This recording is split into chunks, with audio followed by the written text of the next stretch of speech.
Hi, welcome to HardReset.Info channel. Viewers, in front of me YOTON Baby Monitor YB03, and I'm gonna show you how to change the date and time on this device.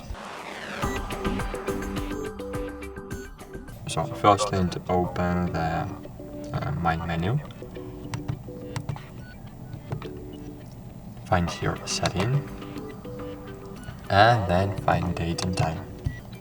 And here you can change the year, the month, and the day. Then you can change the time. Here we can change the hour, the minutes, and seconds. Then click OK. That's it. As you can see, we have changed the time. Thanks for watching. Like this video, subscribe to our channel, and bye. See you.